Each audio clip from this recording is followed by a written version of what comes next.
Hello, welcome along to the Fun Kids Science Weekly.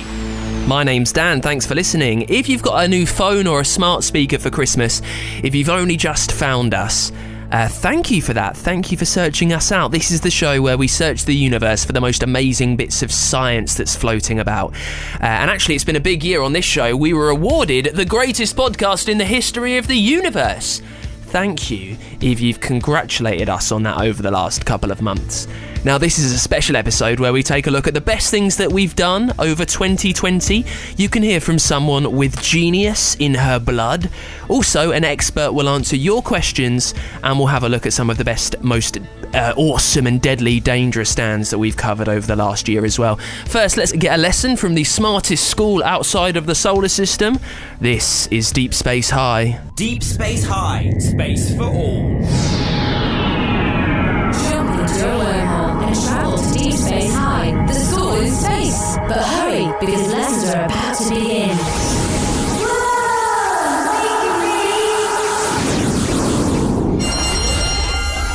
Hi Quark, are you ready for the match later? Find your boots in the end? That must be a relief. Bit hard to shoot a goal in the Galactic Junior League final when you're missing 4 of your 6 football boots. I wish I was good at stuff like you. I just know I'm gonna end up back on Earth when I'm older working in a boring job. Whilst you're holding the Galaxy Cup, I can just see it now. Come on, Sam. Everyone's good at something, and there's a place in space for all. Who'd like to show Sam how their interests at school can lead to a job in space? Well, you'll think I'm nuts, but I like maths. Yep, you're nuts all right, Aurora. Maths is complicated equations and difficult sums. Seriously, who does maths for fun? Why don't you tell us, Aurora, what it is about maths that you enjoy? It's solving puzzles, isn't it? Like that test we had last week where we had to work out how many gargantua gigaberries you could fit into a black hole. It doesn't feel like work at all. It's like a game. Football's a game. Maths is literally nothing like a game. I said you were nuts. That's enough, Sam. Aurora, you're right. Maths is all about puzzles and patterns. Puzzle solvers are of vital importance in space, even before things have got off the ground. Computer sim, Kennedy Space Center in Florida, please. Oh, cool. That's the SpaceX Dragon. Looks like they're loading it for a journey to the space station, right? That's right. It's an unmanned spacecraft that, like its Russian counterparts, carries supplies to the station. Mathematicians have to work out how much fuel is needed for the flight, as well as the exact quantities of supplies that are needed to keep the crew going until the next spacecraft arrives. Things like food and clothes, as well as soap and water. Sounds like my mum before we go camping. She works out what we need, right down to the last sheet of toilet roll. Mathematicians are also behind planning of the route for each flight. 3, 2, 1, we have liftoff. They will have worked hard to plan the exact route to reach the destination, as it's not just a case of going from A to B. You might need a helpful gravitational slingshot around the moon to adjust speed and direction. And maths can help us understand the universe itself. Computer sim, Jodrell Bank Observatory, please, which is near Macclesfield in the north of England, for those who don't know. Hey, that's near where I come from. They're like gigantic space telescopes. So cool.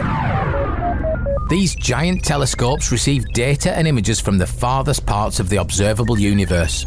With the help of mathematicians, we can unravel the information and work out what distant planets and stars are like, how hot or cold they are, what the atmosphere is made of. Sounds like magic. Unlocking secrets, breaking the codes. All thanks to mathematical models that power other types of science, such as physics. By understanding the rules and patterns, we can better understand our place in the galaxy and beyond. Sounds great, I guess, but not for me. Not a fan of puzzles then, Sam? The only thing puzzling me is how Quark managed to lose 4 boots. 1 boot, fair enough. But 4? That takes up a lot of space. Never mind, Sam. There's an almost infinite number of jobs in space, and I'm sure we will find one for you. Well, if Quark can lose his football boots, I suppose anything is possible. Except you lot leaving the room quietly. Class dismissed. Deep Space High, space for all. With support from the UK Space Agency. Find out more at funkidslive.com/space. Now, the year started for us chatting to science royalty, absolute genius in her blood. Lucy Hawking is Stephen Hawking's daughter. Stephen Hawking was one of the smartest brains ever. And Lucy came into the Fun Kids studio to talk to us about her brand new book and to answer some of your questions. It's the Fun Kids Science Weekly. Now, this week we are talking about a brand new book. It's almost an encyclopedia in the best possible way of the word, really. It's trying to help you answer every single question that you might have about space or the galaxy or just everything. It's called Unlocking the Universe. And check this out for some authors, right? It's written by probably the most famous scientific family in the world, Stephen Hawking and Lucy Hawking, and she is in the studio to tell us loads more about it. Hey, Lucy. Hi there. Thank you so much for having me here today. Well, thank you so much for coming in. I've got so many questions about this because you've written a previous series with your dad and with some other scientists. This was the George series. Can you just tell us how this came from those? So the George series came about because a 9-year-old boy went up to my father and said, "Stephen, what would happen to me if I fell in a black hole?" Now, at the time, my father was probably the most famous scientist in the world, and we all just noticed the confidence and the enthusiasm with which this boy addressed him. He had a question and he realised that my father would be the right person to answer it. So my father, quick as a flash, said, "You would be turned into spaghetti," meaning you would be shredded by the forces of gravity. But it was really striking that my father used a terminology that we all related to, because we all know what spaghetti is. And black holes, mysterious, distant, abstract and complex, but spaghetti is something we all understand. And so my father gave an explanation that we could kind of all relate to. And so I thought, well, this is brilliant. This is what we need to do. We need to take kids' questions.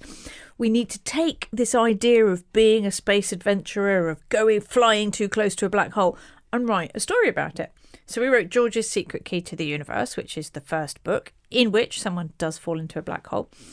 And then we kept going because we realised we had so many other fascinating things to write about. And because we got so many questions for kids, we realised there was so much that kids out there wanted to know. So we kept on going. And what we did is we asked colleagues of my father's, we asked scientists that I met, or if I went to a science lecture and I thought, wow, that's really fascinating, I want that material to be available to young readers. Then I would go up to them afterwards and say, that was super cool, but can you write it all down for kids now? And all the scientists said yes. And so we ended up with this collection of essays, which you find throughout the 6-book series. We came to the end of the 6th book and my father had sadly passed away. And I knew it was time for the series to finish, but I still felt like there was another book out there. And so we put all the essays together just to see what would it look like if we put all our science content together. And then we were like, wow, there is so much here. We should make a book of this. But just looking at the contents page, I promise you, listening right now, every question that you have about the universe is answered in some form here. I mean, it's 400 pages long. It takes us through the past to dark matter, life in space, time travel, what's happening in the future. I get asked a lot of questions. Right. Well, you've got all the answers now. And these are world-leading scientists writing for kids. A lot of these scientists had never written for young readers before. And they all wanted to. That was really, really noted. When I went to them and I'd go to like these super distinguished, kind of slightly scary scientists and say something like, would you like to write about aliens for kids? And they'd go, oh, I'd love to. That sounds great. Which was really, really nice. I really appreciated how much they wanted to share what they found fascinating and cool about their research with a young audience. So that was amazing. And then all the essays are kind of written like a story. So they're all a story for a young reader. They're not academic. They're not dry. They put these topics into a context which we can all understand. And so they kind of take us out on these amazing journeys, but they start with a point of relevance and then they take us out there to the universe or back in time or into artificial intelligence or wherever it is we're going. I invite questions to the show. If you've got something sciencey that you want answered, you need to leave it as a review for the podcast over on the Apple Podcast Store. Either I will do the legwork or I will get some of the greatest minds in the field to do it for you. And how about this? Lucy Hawking is going to answer the question from Martin Brown. Hello, Martin. Thank you for this. Martin asks, Lucy, I thought you could help us with the book with this one. Why are there black holes? Okay, I'm going to actually read you something from the book now. So this is Black Holes, and it's by an amazing young scientist called Sasha Hacko. Sasha was one of my father's students, and she worked with him on his last books, his very last theories about black holes. So let's read what Sasha has to say. She says, gravity acts between any two objects, between the ground and your feet, between your body and the book, and even between the pages of this book. The strength of the gravity depends on how massive the objects are. The pages of this book are so light that the gravity between them is unnoticeably tiny. But when there are objects as big as the Earth or the Sun, we start to feel the effects of gravity. The gravity between the Sun and the Earth is what keeps the Earth in its orbit around the Sun. It is the gravitational pull of the Earth that keeps us obediently fixed on its surface. If we jump up in the air, we always come back down again. If we throw a ball up into the air, it also falls back down. But if we throw it hard enough, really, really, really hard, it will travel so fast as to escape from the Earth's gravity and never return. This is how we get rockets to the moon. We have to launch them extremely fast into space. There is a special speed required for an object to leave the Earth's gravity called escape velocity. It's dependent on the mass of the Earth. Objects more massive than the Earth have a higher escape velocity. We'd have to launch the rocket even faster in order to stop it falling back down. When the object is really huge, so that the gravity is extremely strong, the escape velocity can reach the speed of light. Nothing can travel faster than the speed of light. It is our universal speed limit. This means that nothing, not even light, can escape from these enormous objects. They suck in everything around them. These massive objects are called black holes. The distance around the black hole at which light gets too close and gets pulled in is called the event horizon of the black hole. So in a way, the name black hole is a bit strange. It isn't really a hole at all. It's actually full of a huge amount of matter. It's amazing, isn't it? Because that's a perfect answer and it still raises more questions. I know, that's the problem. The questions. Listen. But you see, my father actually said that this was something about the nature of the universe. And he said it's one of the really exciting things about being a scientist is that when you get an answer, it's not an answer at all. Yeah. It's another question. And actually, he said that's what he really liked about being a scientist, is that the work was never ending, like the universe. Amazing. Well, there's the answers to every science question you've ever wanted to read in the brand new book, Unlocking the Universe. Lucy Hawking, thank you so much for telling us more. Every week on the Science Weekly, we look at a dangerous Dan, where we talk about some of the most deadly, mean, wicked things that are out there in science. 2020 has been an awesome year for us looking at different dangerous Dans. We've covered so many. Here's one of my favourites. It's time for this week's Dangerous Dan, where I think we are welcoming our first ever starfish onto the list. Who knew a starfish could be brutal? It's called the crown of thorns starfish, and it looks beautiful, but kind of terrifying at the same time, I'll be honest. They're brightly coloured with thick starfish arms, loads of them as well, I think around 20, that are covered in long, thin spikes. They look kind of like a cactus in the sea, and they feast on coral. They're coral reef killers, doing serious damage all over the world. The problem is they've rocketed in numbers over the past 30 years, mainly due to humans overfishing their predators. So no one is eating them, which means that they are eating more of the stunning coral. You find them mostly around Australia, Australian waters. Now, their spikes can be covered in toxic poison, which can break off, and it can get stuck in the flesh that they pierce. They're not usually deadly to humans, but it causes a huge stinging pain. It can make you bleed for a week. So it's mainly their threat to the environment why they're on this list. They're dangerous, Dan, because they're dangerous to coral. So dangerous that scientists have to go down into the ocean to try and kill the crown of thorns starfish just to stop them killing the coral. Because across the world we spent quite a bit of 2020 in lockdown when we were stuck at home, I thought it was pretty good to explore the world as best as we can through the podcast using our ears and our imagination. So that's why I wanted to catch up with a real-life Indiana Jones, and we spoke to Allison Teal. It's the Fun Kids Science Weekly. Now, Allison Teal is a conservationist, an author, and like an almighty adventure extraordinaire. And she's been all around the UK this week explaining how her adventures helped her learn to look after the world. And she's on the phone to tell us more. Hey, Allison. Aloha! How are you? Aloha! Hello. It's a little colder here than in Hawaii. I know. So let me get this straight to start with. I know you grew up in Hawaii. Do you live there right now? Well, during my adventures, we based out of a kind of Robinson Crusoe, Tarzan, Swiss Family Robinson home in Hawaii. And so that's my home base, but then I always travel the world for my adventures. Well, a little bit of background. So, yeah, grew up in Hawaii. You found yourself halfway up Mount Everest searching for a Yeti when you were about 7. You surfed in New Zealand when you were a bit older. You've also climbed volcanoes. Alison, I was thinking, with your extensive knowledge and travel all around the world, you've seen many parts that most other people would never get the chance. What has it taught you about how much danger the world is actually in right now?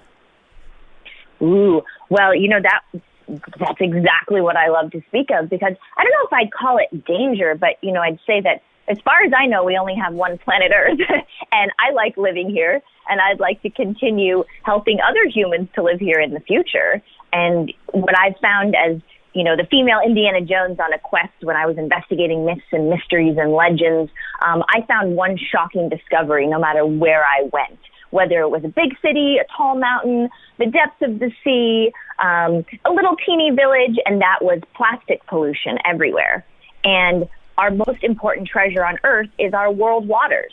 So I discovered our world waters are the most important treasure, and then plastic pollution is destroying that treasure. And so I've made it my quest as the female Indiana Jones to protect the greatest treasure on Earth. And so I don't know if I'd say we're in perilous danger, but if we don't make some changes, we might not be able to survive, because everything in life survives on water. Now, you've right? written loads about this in the brand new book. It's Allison's Adventures, Your Passport to the World. And the front cover, let me tell you, it tells you everything you need to know about the book. It's you with your pink surfboard, riding a camel in the foothills of what looks like Mount Everest. It's spectacular. So you've done all this, Allison. Just give us a little sneak peek of what's in the book and talk us through some of the adventures that you're most proud to have accomplished.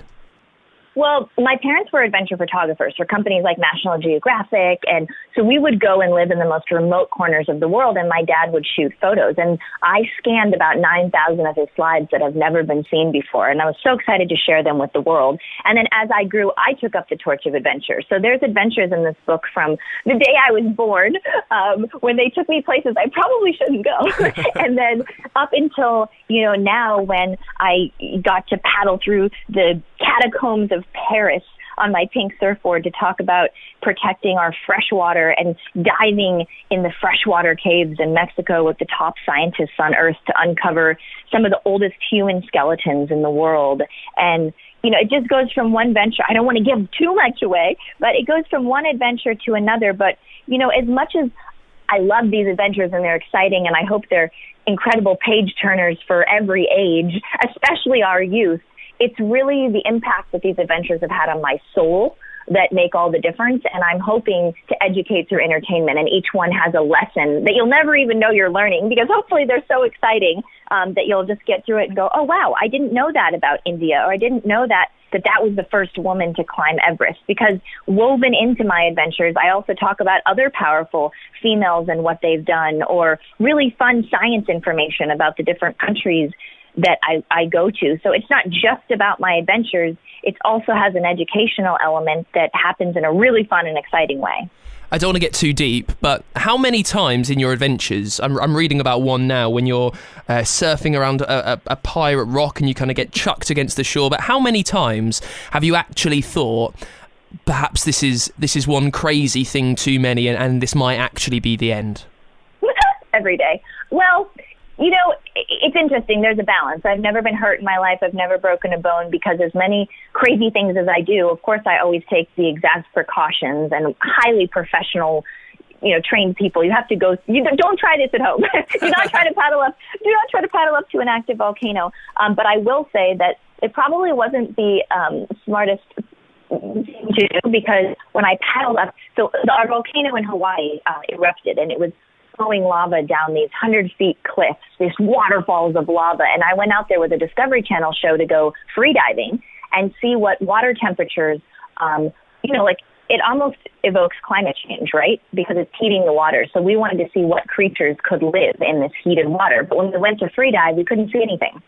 So I took my pink surfboard, I jumped off the boat, and I said, look, I just want to paddle over and watch the Earth being born for a minute.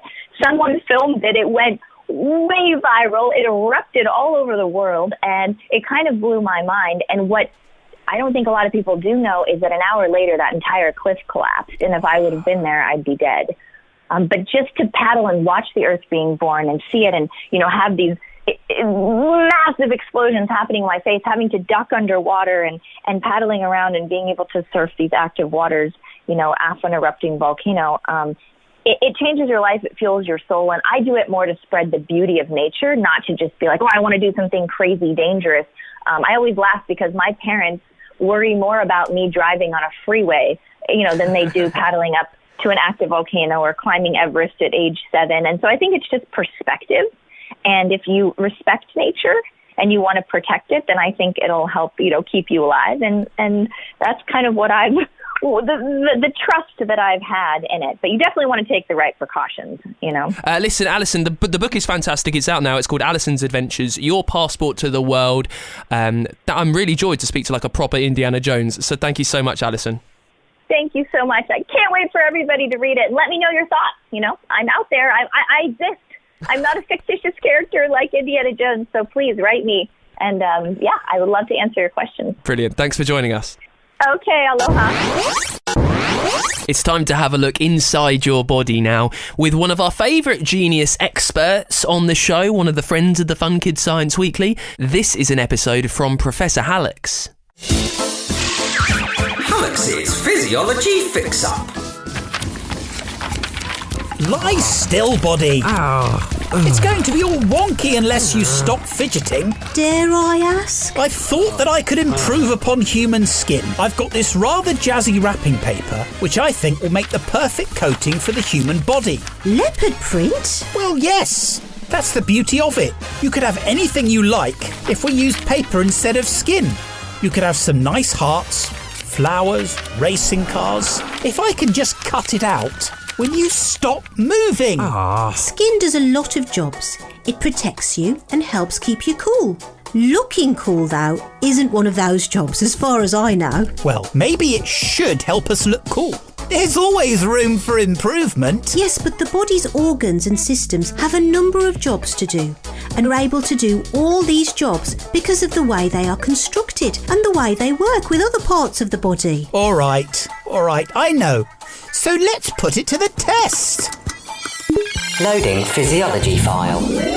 Skin. Job 1. The hypodermis. This is the bottom layer of skin. It's thick and fatty to protect and insulate organs from bumps and stores energy. Physiology fail. I think you'll find that wrapping paper... Leopard print wrapping paper. Any kind of wrapping paper isn't going to protect or insulate anything very well. Not even a birthday present. Good point. Let's see if it passes the next test. Skin. Job 2. The dermis. This middle layer of skin contains blood vessels which help transfer heat to the surface to regulate temperature. And because it's made of a mesh of springy fibres, it also provides elasticity. Well, this paper is pretty flexible too, right? See, I can scrunch it up and pull it out. Physiology fail. You wouldn't want your skin to rip like that. Better luck with the next one. Skin. Job 3. The epidermis. This top layer of skin provides a barrier to prevent bacteria getting inside the body. It's waterproof too and contains sweat glands and hairs which keep us at the right temperature. Wrapping paper isn't very waterproof, is it? Nope. And I don't think it would do a very good job of keeping you warm or cool either. Physiology fail. Bother. What a shame. Our skin does lots of jobs, and I think leopard print is probably best left to the leopards.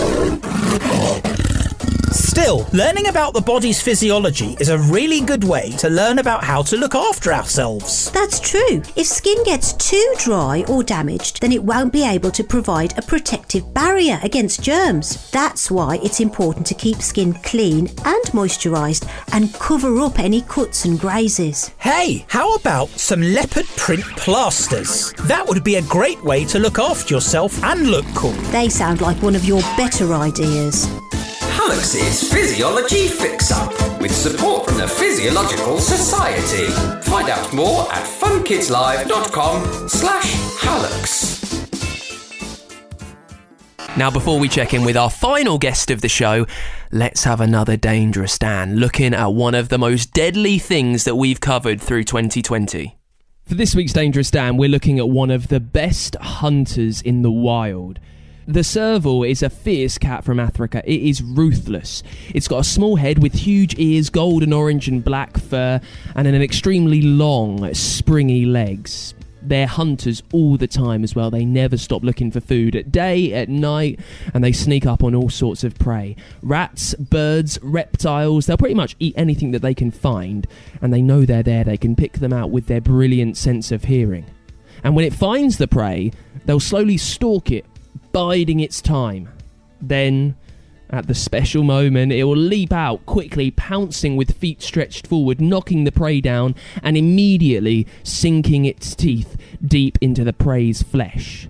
They've got about a 50% kill rate in hunting, which means they're successful with catching prey every other time they try, which is an extremely high rate. They're exceptional hunters. The serval are terrifying, skilled, stealthy beasts.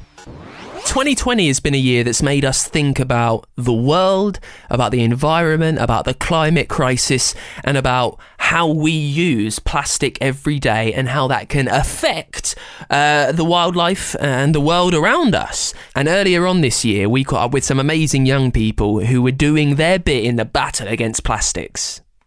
It's the Fun Kids Science Weekly. Now, we've spoken a lot about plastic on the show over the few years, that how we change the way that we use plastic to try and save the planet.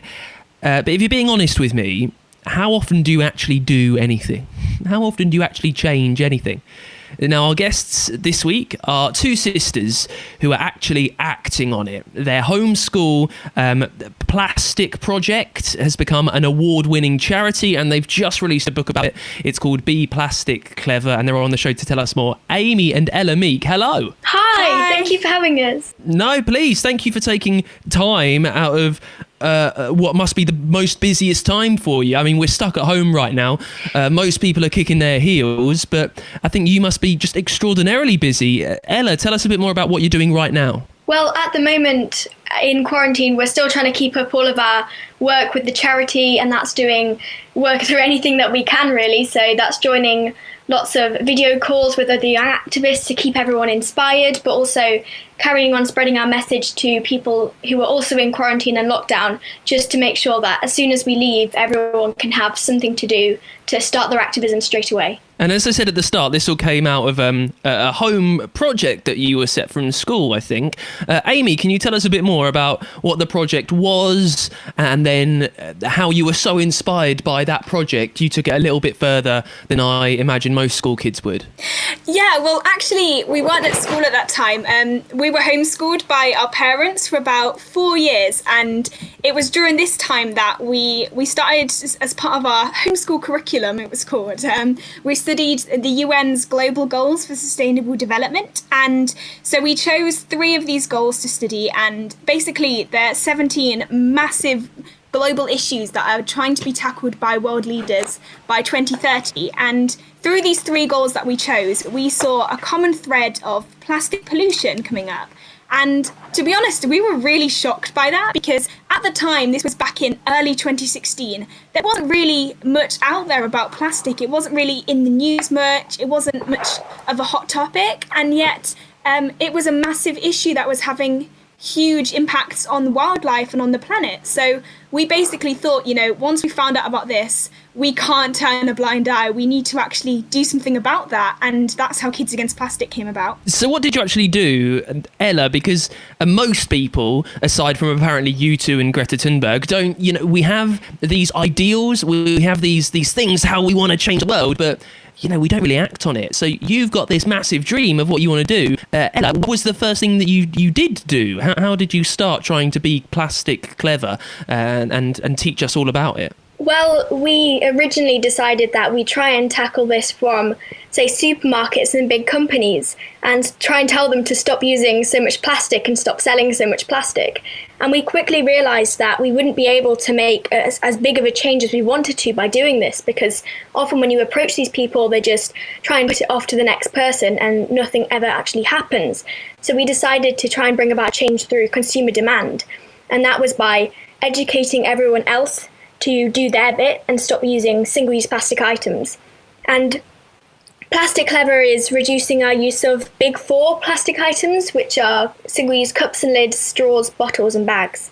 And that might seem like just stopping using these items won't make as big of a change as you want to make, but actually, if everyone did this, then it would make a huge difference, because, if we all do this action and then show these companies that we don't want to carry on using this plastic that they're selling, then they'll have to make a change. And it also is empowering for everyone to be able to do just their small bit without feeling like they aren't doing enough or they can't try and tackle this huge problem. Ella, can you just I don't want you to give away all the tips that you've got in the book, but I know there are a lot of people worried about plastic. We talk about it a lot on the show. What are some really key, simple things that we can do at home to try and help things out? Well, the big thing that we suggest everyone does is go plastic clever.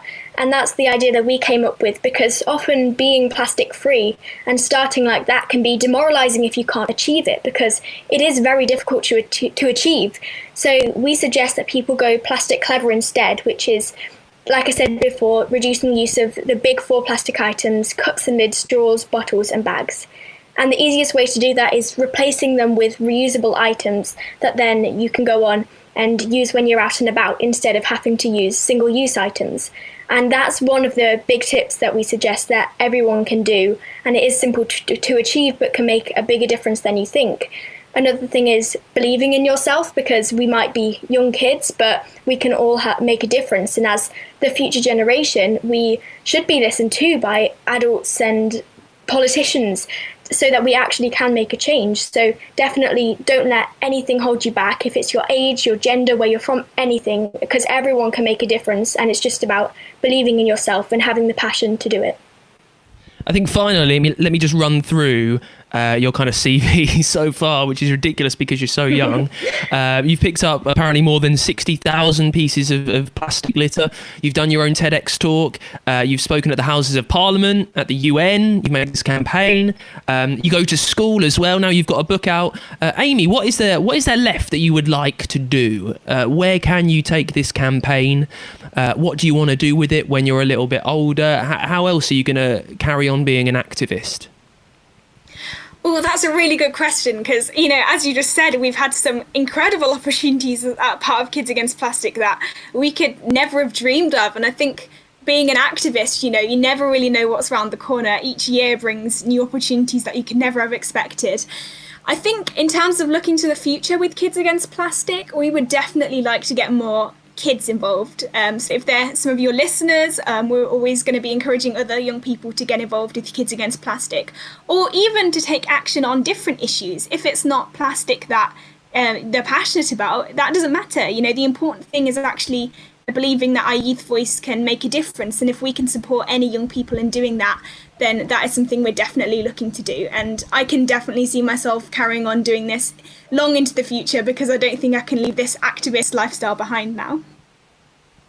We all need something to do while we're stuck at home. Maybe over the next month or so, we should kind of organise a big, maybe not too soon because the rules are still quite tight, but maybe in a few months' time, we should make some massive thing where we all kind of go out on a day and we pick up litter near where we are. That's an idea. Leave it with me. We can all be plastic clever together. I'm serious. Anyway, while I crack on with that, I leave everyone a full encouragement. I push you towards the book. It's brilliant. It's called Be Plastic Clever. It's by Amy and Ella Meek. Thank you so much, girls, for coming on the show. And that is it for this special looking back on 2020 episode of the Fun Kids Science Weekly. Thank you for listening. If you've enjoyed what you've heard, if this is brand new for you, make sure you subscribe wherever you're listening so a new episode will appear every single week. If where you're listening is Apple Podcasts, by the way, it's one of the best ways that you can leave a question for the show and I will answer it. I'll do the digging for you. I'll give you a shout out. You can also hear all of the brilliant podcasts that we make on Fun Kids. They're there and they're wherever you listen as well. They're on Spotify, on Google Podcasts. You can also get them on the free Fun Kids app and at funkidslive.com. And Fun Kids, we're a children's radio from the UK. You can hear us all over the country on your DAB digital radio, on the free Fun Kids app and at funkidslive.com.